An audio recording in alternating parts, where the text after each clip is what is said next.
You guys, in this video I'm going to show you how to sew this turtleneck princess dad bustier gown that has long sleeves and flared. Okay,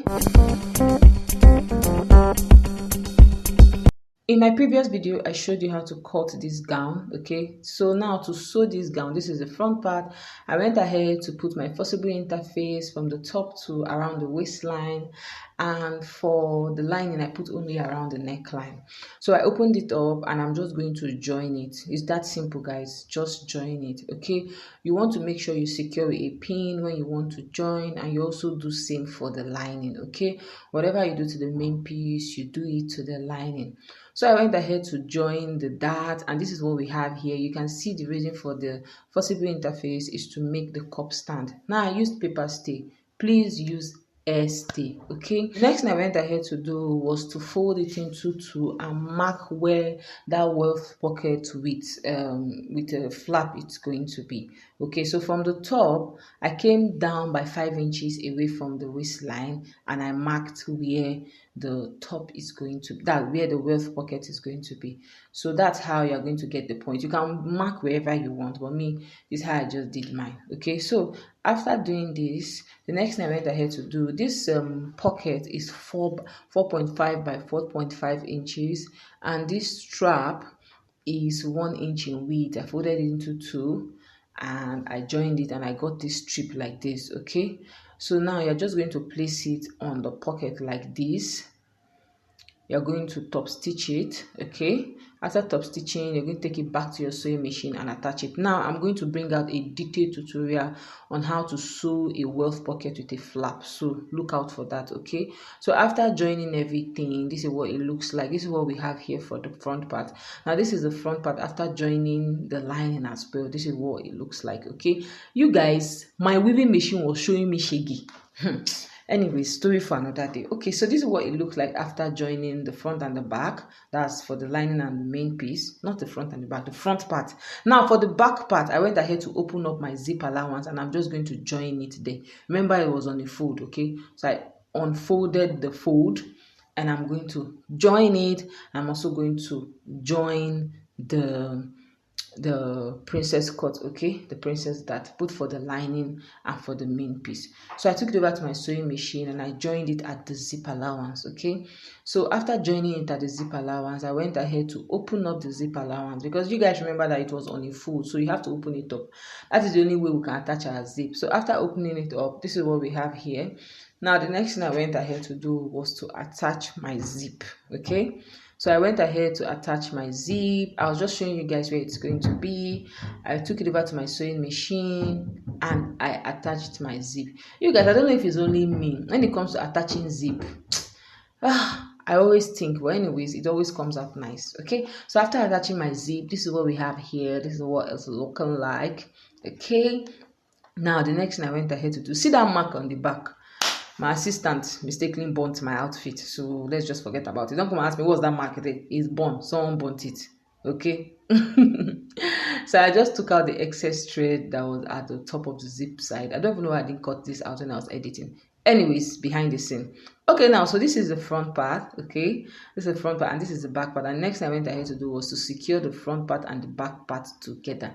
You can see I've already marked out my measurement. Okay, so the next thing I'm going to go ahead to do now is to join the shoulder and also join the sides. Okay, so I was just showing you guys what I marked out. So you join the shoulder and also join the side. Okay, so I took it over to my sewing machine and I joined it on the shoulder line. Okay, so I joined it on the shoulder line. After joining it on the shoulder line, I went ahead to join it by the sides. Now, something I want to tell you guys about this particular tutorial is make sure you use a fabric that is strong, okay, that has a little bit of more weight and texture. Okay, so now this is the lining. I did same thing I did for the main piece. For the lining, you join the shoulder and you join the sides. Use a fabric that is a little more thick and stable. It will save you a lot of stress. The fabric I used for this tutorial was light and it didn't give me the standing effect I wanted. So learn from my mistake. So after joining the sides, you guys can see how beautiful it's looking already. My baby is outside trying to get into this room. You guys can see how beautiful it's looking already. Now this is what the lining looks like after joining. You can see it's very curvy, very beautiful.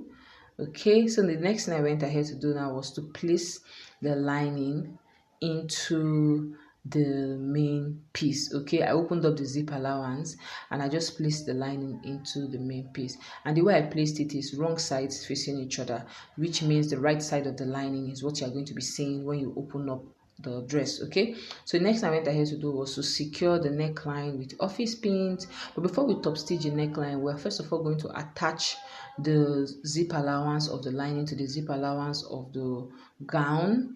Then after doing that, you're now just going to top stitch the neckline. Now the reason why I'm top stitching the neckline is because this neckline has a turtleneck. If it didn't have a turtleneck, I was going to use the lining to turn it over. Okay, now my baby is by the door singing. Anytime I'm doing a voiceover, that's when this guy knows he wants to come to this office. Anyways, so after top stitching the neckline and using the lining to turn to, I also top stitch the neckline, I top stitch the armhole. Okay, the neckline, the armhole, then I turned over the zip allowance. Okay, so here I was just showing you the neckline that I top stitched and the zip allowance that I turned over.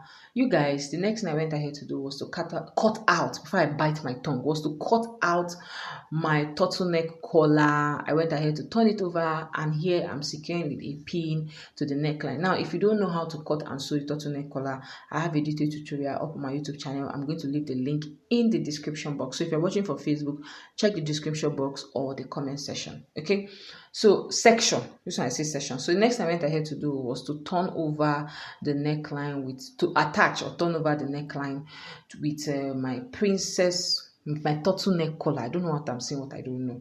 So you guys, the sleeve for this gown is a basic sleeve that has a flare, and I also have a detailed tutorial on how to cut a basic sleeve. I'll leave that video in the description box or comment section. Okay, so the next thing I went ahead to do after cutting the basic sleeve, I just went ahead to mark the width of my ankle, my wrist at that point, and I just kind of slanted it so it will give me a little flare. Because if you look at the sleeve for the dress on the thumbnail, it has like a little flared on the sleeve, okay, around the wrist. So which is what I did here. Okay, so after doing this is what we have going on here. Remember I folded this, I had to like cut it into two, so we have two pieces, one for front, one for the left hand side, and one for the right hand side. Okay, so now this is what it's going to look like when I join it. Basic sleeve and a little flared. Okay, so you guys, I went ahead to cut the lining for this sleeve, and now to sew this sleeve, the first thing I just did was to attach the lining. I've already turned over this flared. Okay, you guys know how we do our normal turnover. That is what I did there, and I've already gone ahead to use my hemming gun to secure the lining to the sleeve. Okay, so after doing this, the next thing I went ahead to do was to attach the flare to the sleeve.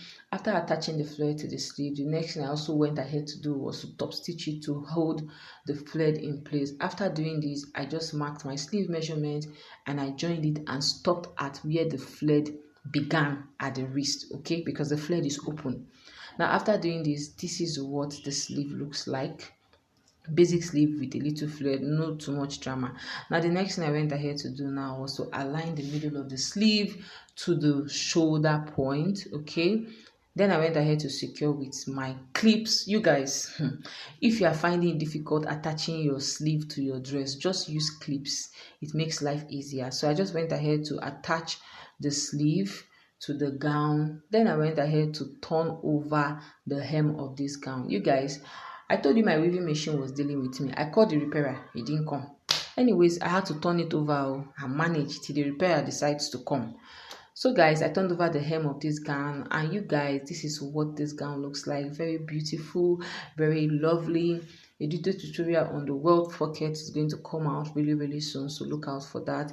If you enjoyed this video, make sure you give this video a thumbs up. Don't forget to subscribe, forget to like, don't forget to follow me if you're watching from Facebook. Don't forget to give this video a share whether you're watching from YouTube or Facebook, and I'll see you in my next video. Bye.